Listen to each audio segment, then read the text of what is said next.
Someone was living inside. My apartment, I used to think being afraid of someone meant you had to know who they were. I was wrong. Sometimes the most terrifying person in your life is someone whose face you've never seen clearly. Someone who knows when you come home. Someone who knows where you sleep. Someone who knows the little things you do when you think you're completely alone. And sometimes, the first sign that someone has been watching you isn't a broken door. It isn't a strange phone call. It's something so small that you almost convince yourself it doesn't matter. A bottle of perfume moved an inch. A window you remember locking left slightly open. A few papers disturbed on your desk. Things you can explain away. Until one day, you find a camera underneath your bed. And suddenly, every strange little thing you've been ignoring makes sense. This happened to me in the spring of 2022. I was 20-something, working as an English teacher, and I had just gone through the worst breakup of my life. I won't go into everything that happened between me and my ex. There were ugly arguments, slamming doors, things said that couldn't be taken back, and a betrayal that made me question whether I had ever really known the person I was living with. For months, I stayed in the same apartment we'd shared together. I cried until I couldn't cry anymore. I stopped writing. I stopped seeing friends. I barely recognized myself. Eventually, I realized that staying there wasn't helping me heal. So I left. I told myself I needed a clean slate. That's how I ended up in Dayton, Ohio. The apartment I found was on Westbrook Avenue, inside an old brick building that looked like it had been there longer than I'd been alive. It wasn't beautiful. It wasn't modern. But it was quiet. And at the time, quiet was exactly what I wanted. My unit was on the 3rd floor, at the corner of the building. There was a small balcony overlooking the street, and a drafty window in the living room where I could sit with a cup of tea and grade papers. I remember standing in the empty apartment for the first time and thinking, maybe I can start over here. Maybe I can finally become myself again. Writing had always been the one thing I could control. So I bought some plants for the balcony, herbs, succulents, anything green. I unpacked my books, set up my desk, and slowly, life started feeling normal again. During the week, I walked to the high school where I taught English. In the afternoons, I graded essays and wrote down story ideas. At night, I came home to an apartment that belonged only to me. For the first time in months, being alone didn't feel lonely. It felt peaceful. Then the little things started. The first time, I didn't even notice it. I'd gone to bed one night after closing the blinds. I was almost certain I'd pulled them completely shut. But the next morning, they were slightly parted, just enough to let a thin strip of sunlight through. I stared at them for a few seconds, then shrugged. I probably forgot. A few days later, I noticed my perfume bottle had moved. I always kept it in the center of my dresser. That morning, it was about an inch to the left. Again. I dismissed it. Maybe I'd moved it without thinking. Then I came home from work one afternoon and found a stack of graded essays scattered across my table. Not knocked over. Scattered. As if someone had picked through them. I stood there staring at the papers. For a moment, I felt something cold settle in my stomach. But I was exhausted. I'd barely been sleeping since the breakup. I told myself I was forgetting things. Stress. That's what I blamed everything on. Until the Friday afternoon when I came home and saw the bedroom window. The lock was broken. Not cracked. Not loose. Broken. The metal frame was bent outward, as though someone had forced a tool into it. I stood completely still. My first thought was that someone had tried to get inside. My second thought was worse. Maybe they had. I called my landlord. He arrived about 30 minutes later holding a coffee in one hand and a ring of keys in the other. He looked at the window, tapped the frame with his knuckle, then shrugged. "Old hardware," he said. I stared at him. "What do you mean?" "This building's been standing since the 60s. Frames warp, locks give out." He replaced the latch. Just like that. Problem solved. Except, my instincts were screaming that it wasn't.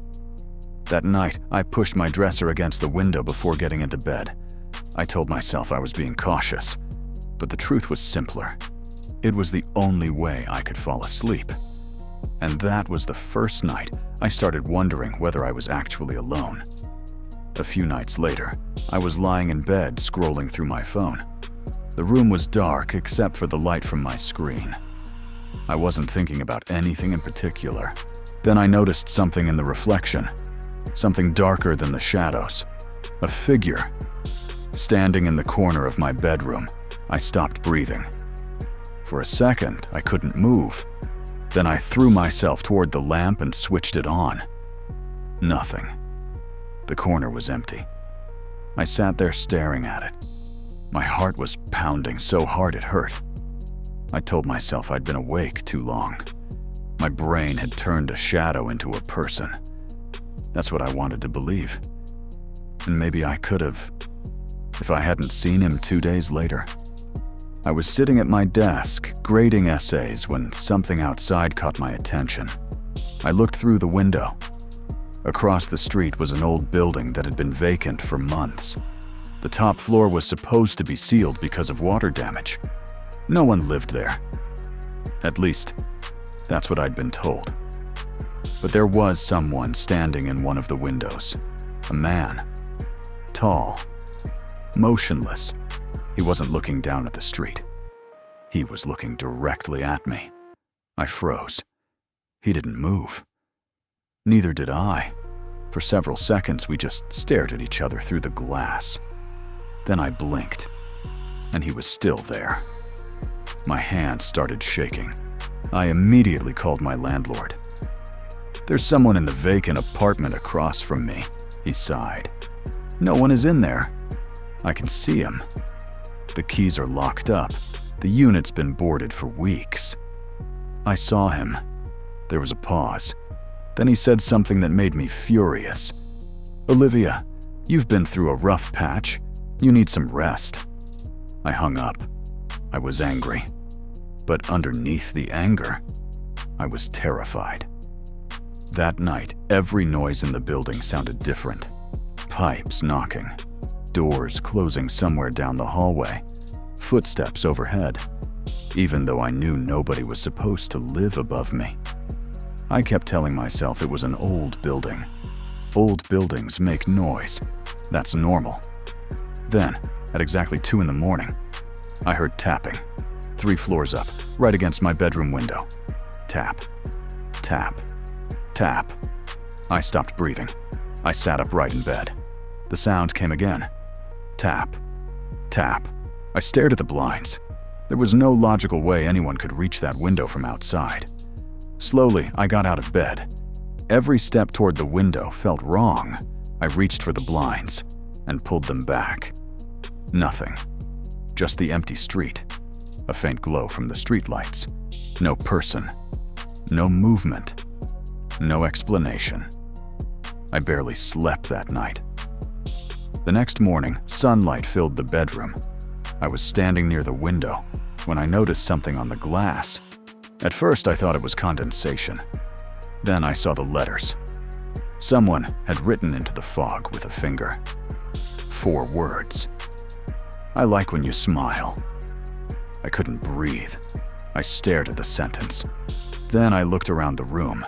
My hands began shaking. Someone had been close enough to my window to write that. Someone had watched me. Someone knew what I looked like when I smiled. I called the police. 2 officers arrived about an hour later. They searched the apartment, checked the windows, looked outside. Nothing. No forced entry. No footprints. No evidence that anyone had been there. One of them suggested it could have been a prank. I stared at him. How would anyone reach a third-floor window? He shrugged. Could be condensation patterns. Then came that word again. Stress. I wanted to scream. I wasn't imagining this. I knew what I'd seen, but I had nothing I could prove. After they left, I pushed furniture against the door. Then I sat awake for the rest of the night staring at the window. I wanted proof. Something physical. Something undeniable. Something I could put in someone's hands and say, "See, I'm not crazy." Days passed. I went to work. I taught my classes. I graded papers. I smiled at students when they asked questions. But I wasn't really there. Every noise made me look toward the door. Every shadow outside the classroom window made my stomach tighten. One of my co-workers eventually noticed. "Rough week." I just nodded. I couldn't tell her the truth. How do you explain something like that without sounding completely unhinged? There's a man watching me from an apartment that isn't supposed to have anyone inside. Someone is entering my home. Someone is touching my things.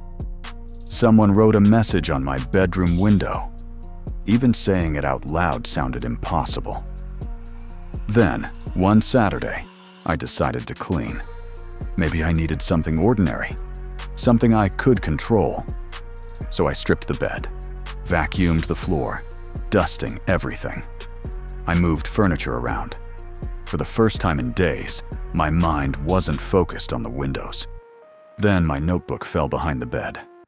I sighed and crouched down to reach for it. My hand disappeared into the narrow space. My fingers touched something cold. I froze. I pulled it out. A tiny black camera. There was a wire attached to it, and a small red light blinking on the front. For a second, I didn't understand what I was looking at. Then I did. The scream that came out of me didn't even sound like my own. I dropped the notebook, grabbed the camera, and ran. I didn't put on shoes. I didn't grab my coat. I just ran out of the apartment holding that tiny piece of plastic in my hand. My neighbor across the hall opened her door. She looked at me. "Are you okay?" "No." My voice cracked. "Someone's been in my apartment." I called the police again. This time, when they arrived, I didn't have to explain what I was afraid of. I held the camera out.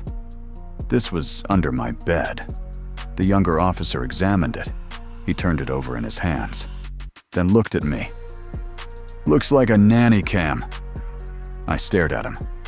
"I live alone." He didn't answer. They took photographs, made notes, promised they'd investigate. But I could see the doubt in their faces. And somehow, that was almost as terrifying as the camera itself. Because now I knew I wasn't imagining everything. Someone had installed it.